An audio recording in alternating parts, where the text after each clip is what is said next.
तो हम आउटलाइन देखते हैं। आउटलाइन में हमारे पास ये सिंपल एक वर्किंग आउटलाइन आ रही है, जिसमें वर्किंग आउटलाइन में हमारे पास क्या है कि डिफरेंट स्टेप्स हैं। इन डिफरेंट स्टेप्स को हम हमेशा परफॉर्म करते हैं। ओके, ठीक हो गया। डिफरेंट स्टेप्स को हम डिफरेंट तरीके से परफॉर्म करते हैं और उस परफॉर्मेंस को हम हर दफ़ा देख रहे होते हैं। परफॉर्मेंस में हमारे पास इंट्रोडक्शन प्रोग्रामिंग कुछ और होती है, फिर डेटा टाइप्स आ जाती हैं। आप में से बहुत से लोगों को डेटा टाइप्स का आइडिया होता है, कुछ लोगों को डेटा टाइप्स का आइडिया नहीं है, लेकिन हम इसको बारी बारी चीज़ों को डिस्कस करते रहते हैं। ठीक है, तो पहले अगर हम बात करें इंट्रोडक्शन की, अगर हम इंट्रोडक्शन की पहले बात कर रहे हैं, तो इंट्रोडक्शन में हम लोग सिर्फ ये जानते हैं कि व्हाट इज पाइथन। हम सिर्फ ये चीज़ देखते हैं कि पाइथन एक्चुअली क्या है, ये पाइथन को कैसे समझा जाता है, पाइथन को कैसे देखा जाता है, पाइथन में किन किन चीज़ों का ध्यान रखना ज़रूरी होता है। तो पाइथन की कितनी कैटेगरीज हैं। पाइथन में हमारे पास दो टाइप आ जाती हैं, एक स्ट्रॉन्ग है, एक डायनामिक है। हमारे पास दो टाइप्स ऑफ पाइथन होती है, एक स्ट्रॉन्ग एंड डायनामिक पाइथन आ जाती है। फिर हमारे पास आ जाती है डेटा टाइप्स, जिसमें आप सब लोग जानते हैं कि इंट होता है, फ्लोट होता है एंड स्ट्रिंग्स की डेटा टाइप्स उसमें कंसिडर की जाती हैं। फिर हमारे पास कंट्रोल स्टेटमेंट्स आ जाती हैं। अच्छा, कंट्रोल स्टेटमेंट्स को अगर मैं बताऊं कि इफ भी कंट्रोल स्टेटमेंट में आती है, इफ स्टेटमेंट भी कंट्रोल स्टेटमेंट में आती है, इफ स्टेटमेंट को भी कंसिडर किया जाता है कि कंट्रोल स्टेटमेंट है। हमारे पास इफ आ जाती है, इसके बाद फॉर लूप जो है ये भी कंट्रोल स्टेटमेंट में कंसिडर किया जाता है। फिर हमारे पास फंक्शन आ जाते हैं। फंक्शंस को हमने देखा कि फंक्शंस कैसे कैसे परफॉर्म किए जाते हैं। फंक्शंस में क्या चीज़ इंपॉर्टेंट है, क्या चीज़ इंपॉर्टेंट नहीं होती है। फिर इनपुट और आउटपुट हो जाते हैं। अच्छा, एरर्स एंड एक्सेप्शंस हम लोग डिस्कस नहीं करते होते, लेकिन आप लोगों को कोड में अगर कोई एरर आता है, कोड एरर जिसको कहते हैं, तो मैंने एक एरर के नाम से, कोड एरर के नाम से एक फाइल अपलोड होगी, एक वीडियो होगी, जिसमें हाउ टू सॉल्व एरर, उसमें आपको ये बता दिया। फिर डेटा टाइप्स 2 आ गए। अब डेटा टाइप 1 और डेटा टाइप 2 में डिफरेंस ये है कि ये वाली डेटा टाइप जो है ये डायनामिक प्रोग्रामिंग से आती है। ये वाली टाइप जो है ये डायनामिक प्रोग्रामिंग से आती है, डायनामिक प्रोग्रामिंग से कंसिडर की जाती है। फिर हमारे पास आ जाएगा ऑब्जेक्ट ओरिएंटेड प्रोग्रामिंग। बहुत से लोग जो प्रोग्रामिंग को जानते हैं वो इसको ऊप समझते हैं। ऑब्जेक्ट ओरिएंटेड प्रोग्रामिंग, जिन उनको प्रोग्रामिंग से आइडिया नहीं है वो भी इनके लिए बहुत आसान सा एक है। अच्छा, मॉड्यूल्स एंड पैकेजेस ये इस कोर्स का पार्ट नहीं होता। ठीक है, एडवांस टेक्निक्स ये भी इसका पार्ट नहीं होता। टूल्स हम इसको नहीं देखते, रेगुलर एक्सप्रेशन इसमें नहीं देखते। उसकी रीज़न है, इन तीनों को ना देखने की रीज़न है। पहली मॉड्यूल्स एंड पैकेजेस, इसकी रीज़न ये है कि हम लोग मशीन लर्निंग से कोई इंटरेक्ट नहीं कर रहे, मशीन लर्निंग एंड एआई से डायरेक्ट इंटरेक्शन नहीं कर रहे, या हम जेंगो से नहीं कर रहे, तो हमें ये डायरेक्ट इंपॉर्टेंट नहीं होगा। एडवांस टेक्निक्स में हमारे पास फ्लास्क आ जाएगा, फ्लास्क या क्लाउड आ जाएगा, तो हम इसको भी नहीं देख रहे इसमें। ठीक है, रेगुलर एक्सप्रेशन में जो आप लोग मैथमेटिक्स में करते हो, जैसे फॉर ऑल, समेशन, क्योंकि ये सारा काम होता है डेटा साइंस का, ये काम होता है डेटा साइंस का। तो ये ऐसी एक चीज़ें हैं जो हम लोग पाइथन प्रोग्रामिंग में या किसी भी जगह पर हम डिस्कस नहीं कर रहे होते हैं, या उसको हम लोग नहीं देखते। बस रीज़न यही होती है कि इन प्रोग्रामिंग के अंदर जो रूल्स एंड रेगुलेशन है वो थोड़े से डिफरेंट होते हैं। उन रूल्स एंड रेगुलेशन के डिफरेंट होने का मकसद ही सिर्फ ये है। अच्छा, अब फैक्ट क्या आता है कि हम प्रोग्रामिंग में क्या क्या चीज़ें देखते हैं और क्या क्या चीज़ें करते हैं। तो मैं एक प्रोग्राम बनाऊंगा, वो प्रोग्राम इन सबको, यहाँ तक डेटा टाइप 2 तक सारा काम शो कर देगा।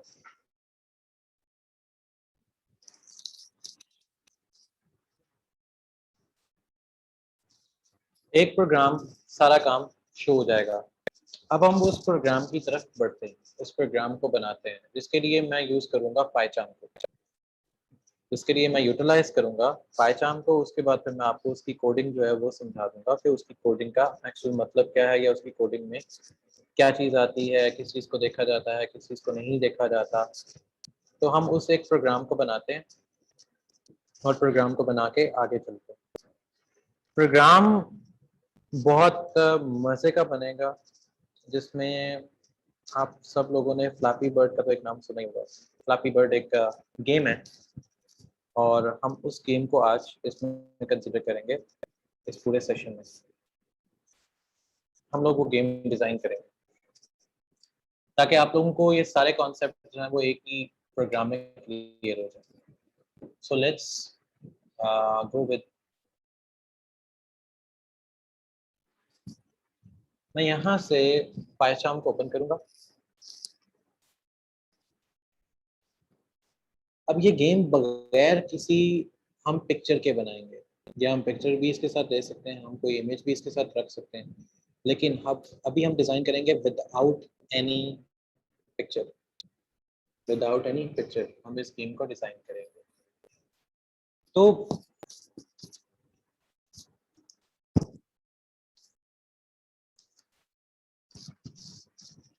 पाइथन के ओपन होने का बस टाइम है, इसके अलावा okay. Now we are going to start a new project pure Python.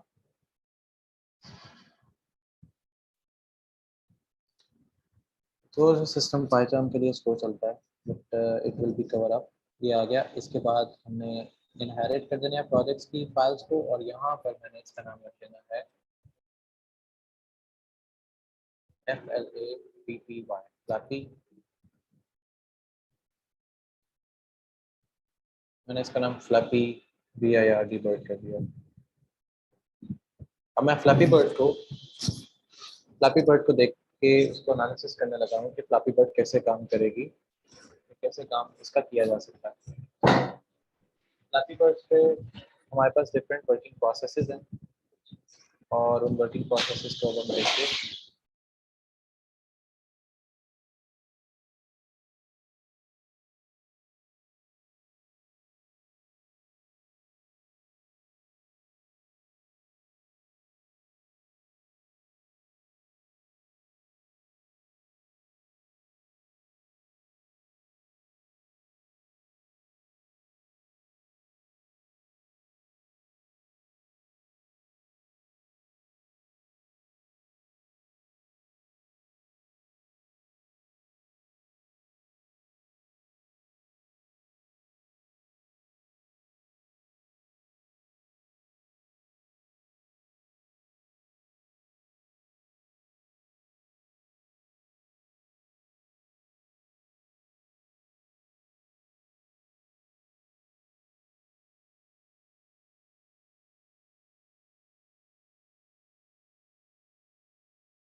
Okay, तो अब यहाँ पर हम एक फाइल क्रिएट करेंगे। फाइल को हम रखेंगे उस नाम से जिस नाम से हम इसकी बर्डिंग को क्रिएट करने जा रहे हैं। तो मैं इसका नाम फ्लैपी बर्ड या बर्ड रख लेता हूँ। अच्छा, पाइचार्म में एक चीज़ होती है कि आप पाइचार्म को बहुत आसानी से यूटिलाइज तो कर लेते हो, लेकिन इसमें समटाइम्स आपकी चीज़ें स्लो चलती हैं। अब मुझे कुछ हेडर फाइल्स चाहिए होगी, तो मैं जिसको हम मॉड्यूल्स एंड पैकेजेस कहते हैं ना, अगर मैं को बात करता हूँ, ये जैसे मेरे पास आ रहा है कि कॉन्फ़िगर करो पाइथन इंटरप्रेटर को, तो यहाँ पे मेरे पास एक इंटरप्रेटर है, मैं इसी को इसके साथ कॉन्फ़िगर कर दूंगा। ये मेरा पाइथन इंटरप्रेटर यहाँ पे कॉन्फ़िगर हो जाएगा, मेरी प्रॉब्लम साथ ही दूर हो जाएगी। अब अगर मैं आउटलाइन पे आता हूँ, तो यहाँ पर मेरे पास पहली आउटलाइन में एक चीज़ है मॉड्यूल्स एंड पैकेजेस, जिसको मैंने कहा था कि हम डिस्कस नहीं करते हैं। वो इस वजह से कहा था कि हमें मॉड्यूल्स एंड पैकेजेस चाहिए नहीं होते। लेकिन हमें इंट्रोडक्शन में जो मॉड्यूल्स एंड पैकेजेस वगैरह जो रिक्वायर्ड होते हैं इंट्रोडक्शन के लिए, हमें वो तो चाहिए, तो उसको हम यहाँ पर लेके यूज करते हैं। अब जैसे फ्रॉम, रैंडम, अब मैं रैंडम से कोई चीज एक्सेस करना चाह रहा हूँ, रैंडम एक फाइल है जहाँ से मुझे कोई चीज एक्सेस करवानी है, लेकिन क्या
सॉरी अबाउट द डिले, एकदम ये ब्रेकेज होता है तो समटाइम्स ये इशू होता है। तो हम पहले चेक कर रहे थे कि वहाँ पे एक पैकेज मैं चेक करूंगा कि क्या मेरे पास वो पैकेज है, फ्री गेम्स के नाम से मैं पैकेज चेक करूंगा क्या मेरे पास ये पैकेज अवेलेबल है। तो यहाँ पर वो कहता है कि जी आपको स्टैटिस्टिकल रिक्वायरमेंट में ये वर्जन सपोर्ट नहीं करता।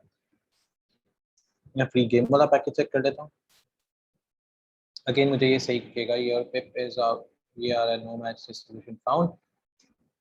मैं अगेन इसको चेक करता हूँ कि अगर है तो ठीक है, अदरवाइज मैं फिर फ्री गेम का जो मॉड्यूल है पूरा वही डाउनलोड कर लूंगा।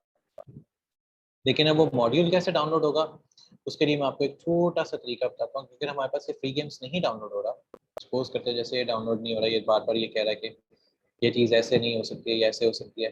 तो हमें सिंपल एक चीज़ करनी है कि हमें इसको इंस्टॉल करना है। तो मैं क्या करता हूँ, पाइथन डैश एम फोल्डर में जाता हूँ, फिर इंस्टॉल फ्री गेम्स।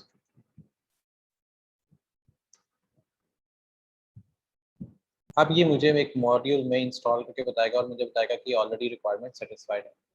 तो मुझे इसको एक्स्ट्रा से अब करना नहीं पड़ेगा, क्योंकि अगर आपके पास कोई चीज़ इंस्टॉल ना हो रही हो तो आपके पास एक आसानी सोल्यूशन ये होता है कि आप उसको इस तरह इंस्टॉल कर लो, तो आपकी चीज़ इंस्टॉल हो जाती है। अब मैं यहाँ से इसको क्लियर करके वापस ऊपर आता हूँ और यहाँ पर अब इंस्टॉल, अब यहाँ पर ऐड करता हूँ फ्रॉम फ्री गेम्स, ऑटोमेटिकली आ गया। Import vector.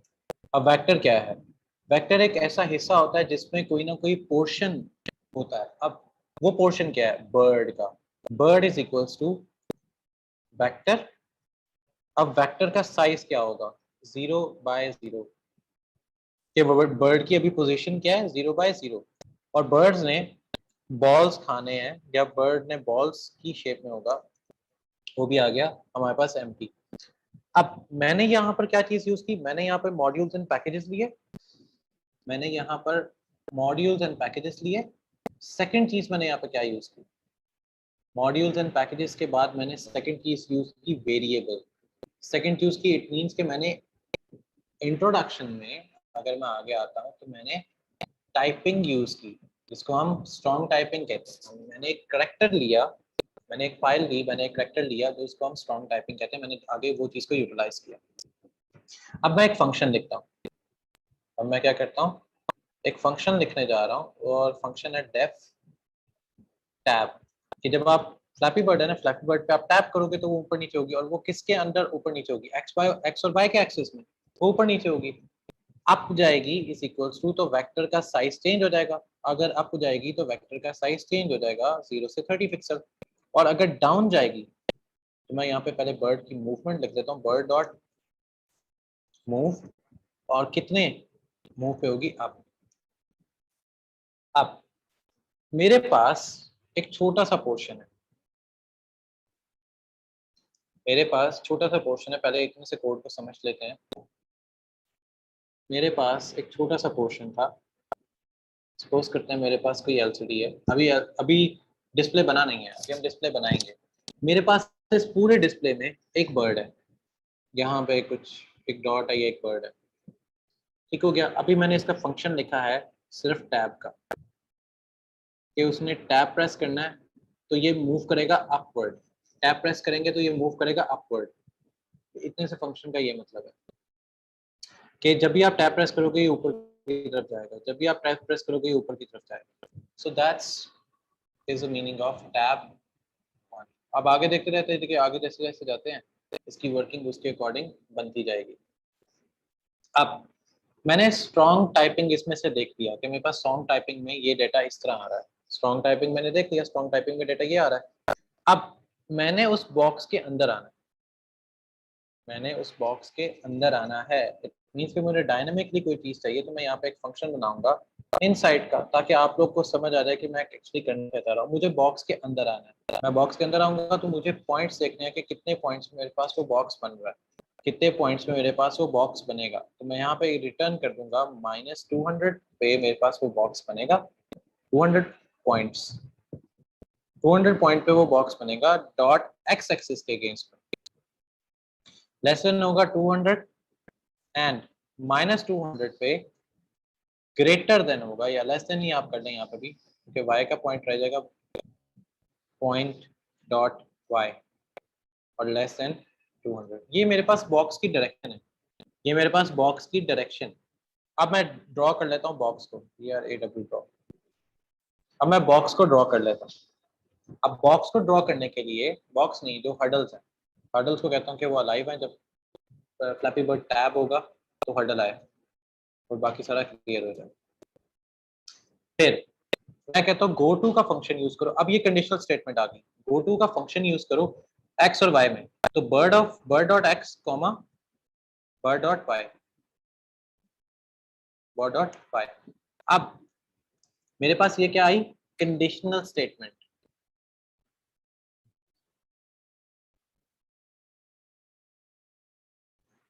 जिसको हम कंट्रोल स्टेटमेंट कहते हैं, मतलब कंडीशनल स्टेटमेंट।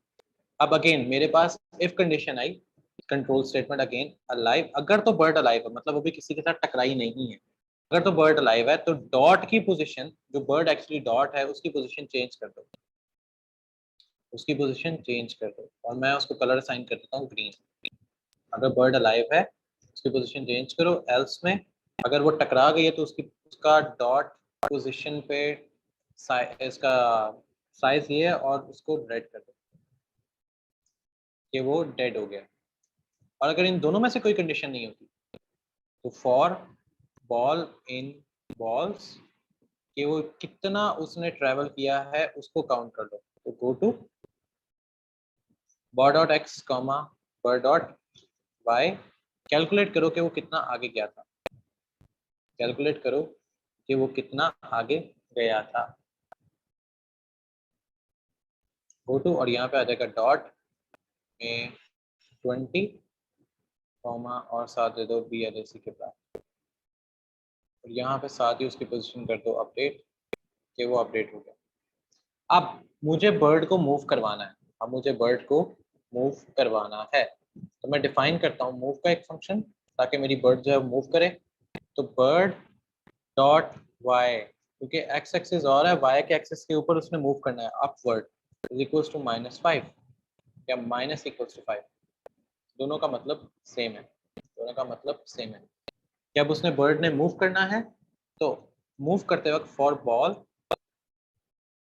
इन बॉल्स, तो ball dot X is equals to -3, ball dot X is equals to -3। अब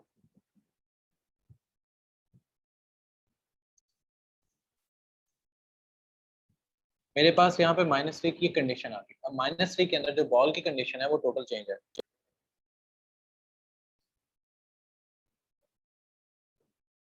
अब इस टोटल स्टेटमेंट का मतलब क्या हुआ यहाँ तक, बल्कि इसको थोड़ा सा और कंप्लीट कर लेते हैं, फिर इसको मैं आपको बता देता हूँ। इफ रैंड रेंज, ये रैंडम नंबर है कि 10 से अगर उसकी रेंज स्टार्ट होती है तो वो एंड होगी जब वो 0 हो जाएगा। 10 से अगर उसकी रेंज स्टार्ट होती है तो वो 0 हो जाएगा। तो y को हम बताएंगे कि रैंडम रेंज पे आपने हिट करना है जब आपके पिक्सल 199,199 हो जाएंगे, -199,99 हो जाएंगे। अब इसका मतलब क्या है ये मैं अभी आपको बता देता हूँ। फिर बॉल की कंडीशन क्या चेंज होती है, बॉल की कंडीशन आके चेंज होगी कहाँ पे, वो आपको साथ साथ बता देते हैं। अब ये सारी चीजें हमने अभी पहले देखी कि हम, इसको मैं कह देता हूँ वेक्टर, और वेक्टर में आके कंडीशन चेंज हो जाएगी। अब वेक्टर की जो कंडीशन है वो तब चेंज होगी जब हमारे पास वाई एक्सिस के ऊपर आके कंडीशन चेंज होगी। अब इस सारे का मतलब क्या है, पहले हम ड्रॉ से स्टार्ट करते हैं, इनसाइड से होते हैं। मैं इनसाइड से स्टार्ट करता हूँ और आपको इसके मतलब बता देता हूँ। पहले है डिफाइन इनसाइड, पहले इसको देख लेते हैं।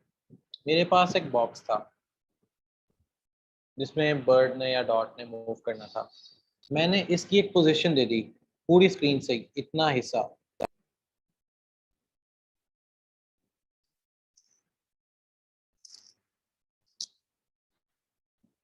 अब जो बर्ड है वो इस हिस्से के अंदर है यहाँ पे।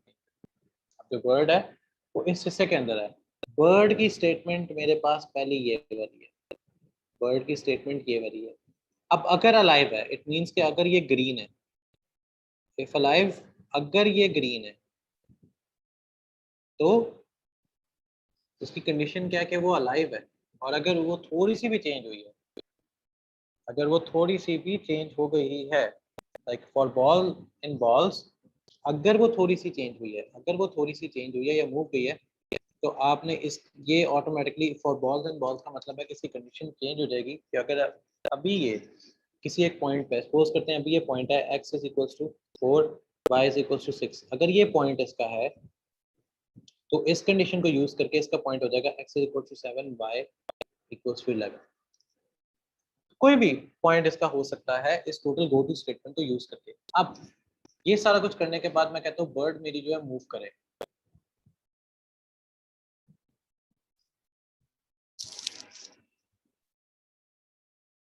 अब मेरी मूवमेंट ऑफ द बर्ड है, मेरे पास ये एलसीडी है। अब मेरी मूवमेंट ऑफ द बर्ड है कि अगर पहले मेरी बर्ड यहाँ पे थी तो कुछ स्टेप्स के बाद मेरी बर्ड यहाँ पे आ जाएगी, फिर कुछ स्टेप के बाद मेरी बर्ड यहाँ पर आ जाएगी। तो इट मीन्स कि बर्ड की कंडीशंस हैं, bird always depends on the condition, bird की कंडीशन है। तो पाइथन में फिर हमने एक रैंडमली चूज कर लिया कि वो किसी भी पोजीशन पे रैंडमली जा सकती है, किसी भी पोजीशन पे रैंडमली जा सकती है, लेकिन उसके पास जो एक्सेस है वो 199 से लेके खाली 99 तक, 199 तक, -199 से लेके इसके दरम्यान जो एक्सेस है वो -99 से लेके 199 तक।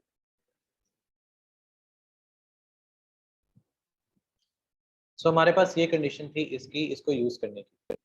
अब प्रोग्राम को आगे बढ़ाते हैं। हमें ये पता लग गया वेक्टर स्टेटमेंट क्या आ रही है, वेक्टर स्टेटमेंट कहाँ से देखी जा रही है। अब आएगा प्रोग्राम आगे कि अब मैं ये बताऊंगा, पहले तो हमने एक बॉल की कंडीशन दे दी ना, अब मैं दूंगा उसको मल्टीपल बॉल्स की condition.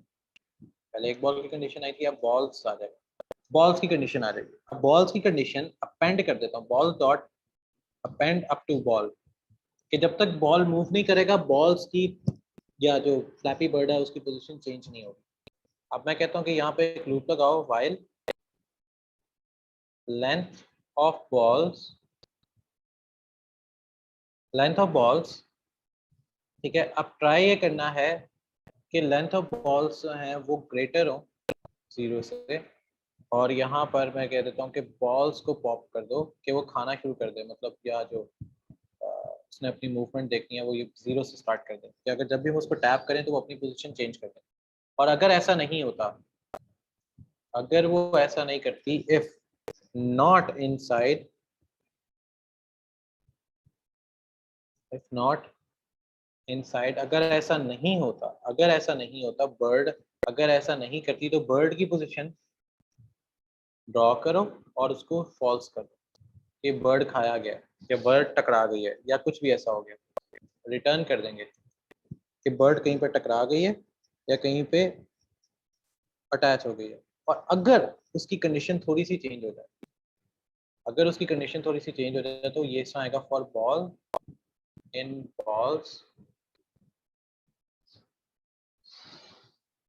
for ball and balls if absolute ABS absolute value, if absolute value ball minus bird की position bird is greater than or less than 15, आप greater than भी कर सकते हो, less than भी कर सकते हो, less than 15 पे आपको ज़्यादा profit, is less than 15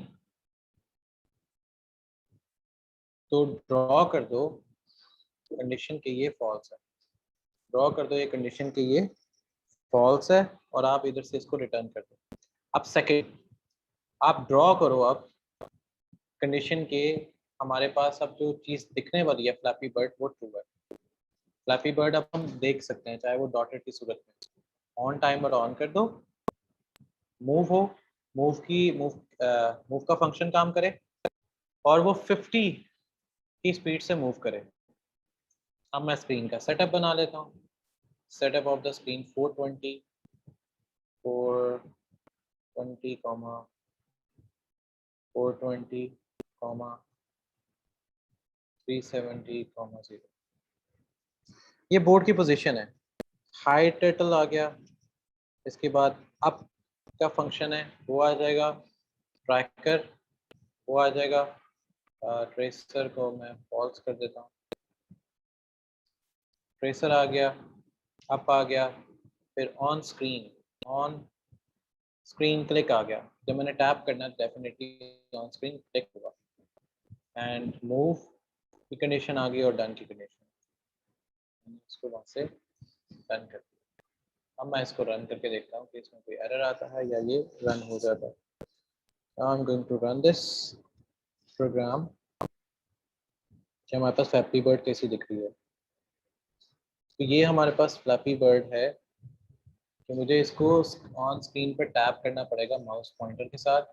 ये देखो मैं इसको टैप करता जाऊंगा, ये ऊपर ऊपर ऊपर ऊपर होती जाएगी और अगर मैं इसको टैप नहीं करता, अगर मैं ज़्यादा टैप करूंगा तब भी रेड हो जाएगी और अगर मैं इसको टाइम से पहले टैप करता हूँ या नीचे नहीं करने देता तो ये आराम से मेरे पास चलती जाएगी। विदाउट एनी ग्राफिक्स आप एक छोटी सी गेम भी डिज़ाइन कर सकते हैं।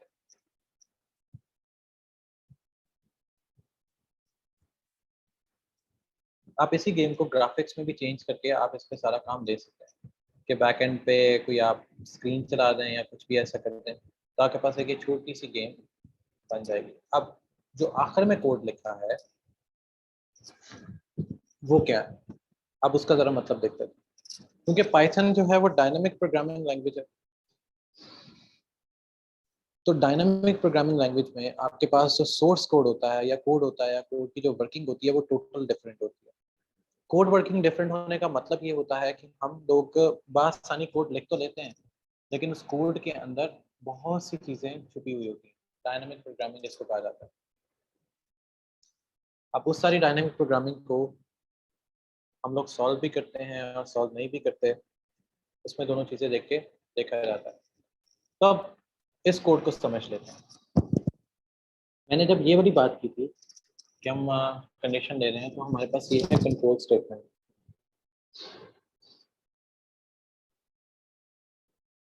ये हमारे पास है कंट्रोल स्टेटमेंट। इसमें हमने वाइल को बताया कि आपने मूव करना है जब तक बॉल्स की कंडीशन ग्रेटर है, इट मीन्स कि बॉल्स की कंडीशन ऑलवेज ग्रेटर है। फिर यहाँ पे बताया कि आप इस स्क्रीन के अंदर ही हो, इनसाइड आ गया। फिर आपने बॉल्स की पोजीशन के बारे में बता दिया कि बॉल्स की पोजीशन जो है वो कितनी स्पीड से नीचे आएगी और कितनी स्पीड से ऊपर जाएगी। और साथ ही मैंने उसको बता दिया कि ड्रॉ कर दो कि बॉल किधर ड्रॉ होना है। तो उसने मुझे बॉल को ड्रॉ करके दे दिया कि बॉल इस स्पेसिफिक जगह पर जाके ड्रॉ होगा।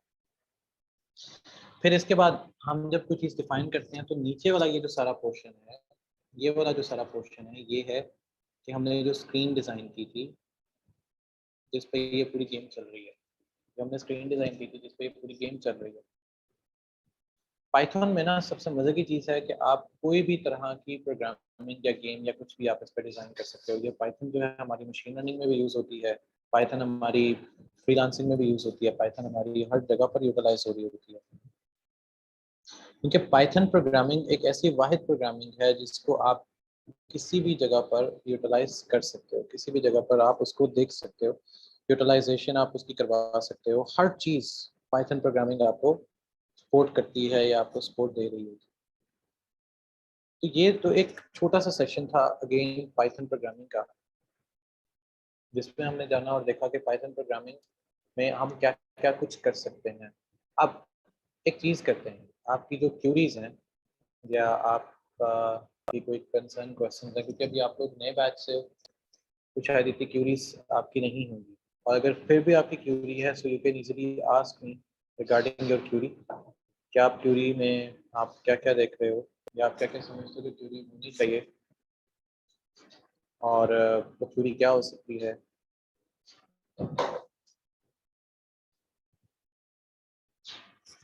आप उन क्यूरीज को सारी जगह पर देख सकते हो और समझ सकते हो और उसको आगे अटैच कर सकते हो। क्यूरीज आपकी छोटी क्यूरीज भी होती हैं और बड़ी क्यूरीज भी हो जाती हैं, इट डिपेंड्स कि हम किस किस तरह की क्यूरीज को किस किस तरह डील कर रहे होते हैं। तो ये तो था एक short session about the Python और उसकी प्रोग्रामिंग। ये सेशन को मैं अपडेट कर देता हूँ, if you still have any query then you gonna ask me directly so I can easily give you an answer.